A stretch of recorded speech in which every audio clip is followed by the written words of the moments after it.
So in the previous example, we have discussed the concept of static variable when we have just declared the static variable in the private section, and we just access this static variable with the help of a non-static member function. And we have just created an object so that this object can invoke this non-static member function.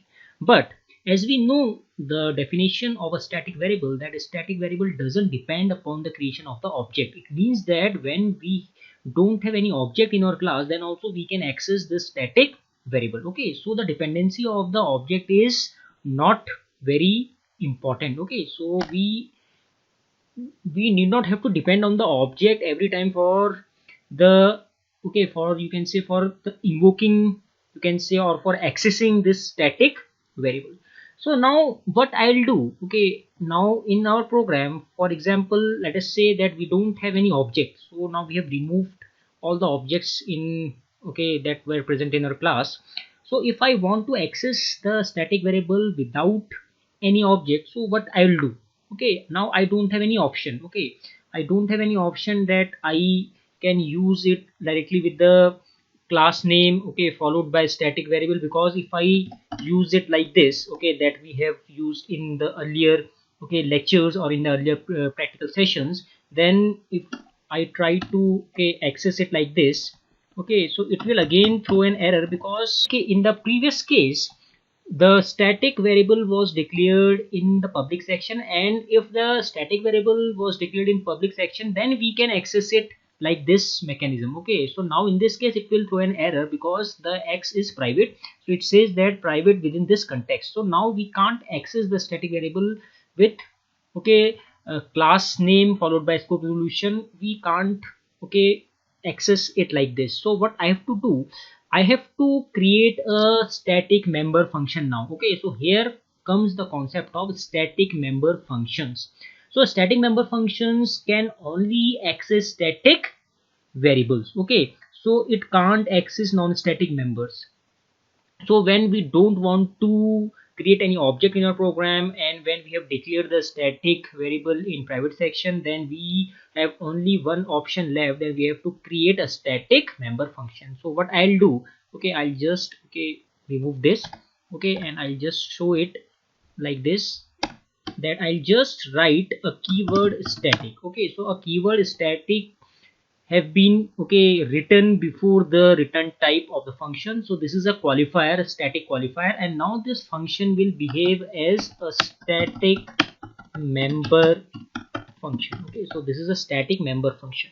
So the property of the static member function is only static variables can be accessed in static member function. So here we will write only static member can be accessed inside a static member function. So how can we access this member function now? So now this member function can be accessed because this is a static member function, so it can be accessed directly with the help of a class name. So we'll just write sta followed by scope evolution operator followed by the name of the function. So now here you can see we haven't created any object. So this program is independent of any object because static variable doesn't require object creation. So if I try to compile this code, so you can see that this code has been successfully compiled. There are no errors, and we will get an output 100 if it will be executed. So let's try to see. So here you can see the output is 100. We have successfully implemented the concept of a static member function also. So the next property of the static member function is that it can't access instance variable, or it can't access non-static variable. So for example, if I create any non-static variable, y, this is an instance variable. This y is an instance variable. This is an instance variable. Instance variable means when the object will be created, then the memory to this variable will be assigned. So if I try to assign some value to this variable y equal to 0, then this program will result in an error. It will say that it can't access non-static variable here. So here you can see the error is in line number 19, because we have assigned a non-static variable inside a static member function, and it says that invalid use of member stay in a static member function. It says that you can't create or you can't access a non-static variable inside a static member function. Okay, so this you have to remember, that don't use any instance variable or any non-static variable inside a static member function, but a static variable can be accessed by a non-static member function, as well as it can be accessed inside a static member function.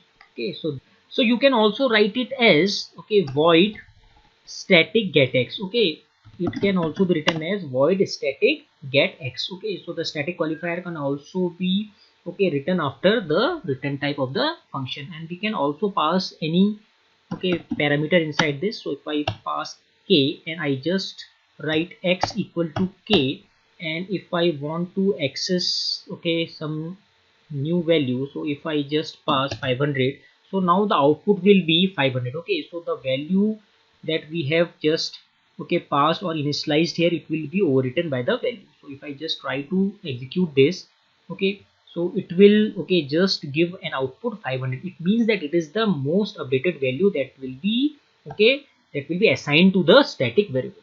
So I hope now this concept is clear to you, okay, that static member functions can only access static variable. Static member functions are used, okay, when we don't want to use any object in our program. So without any object we can access the static variable with the help of static member functions. Okay, so static member functions can be accessed with the help of class name followed by scope resolution operator followed by the name of the member function. Okay, so this is the scope. This scope resolution operator is telling the scope of this getX is the class. Okay, so this is a class level member function. Okay, so I hope now it is clear to you. Thanks.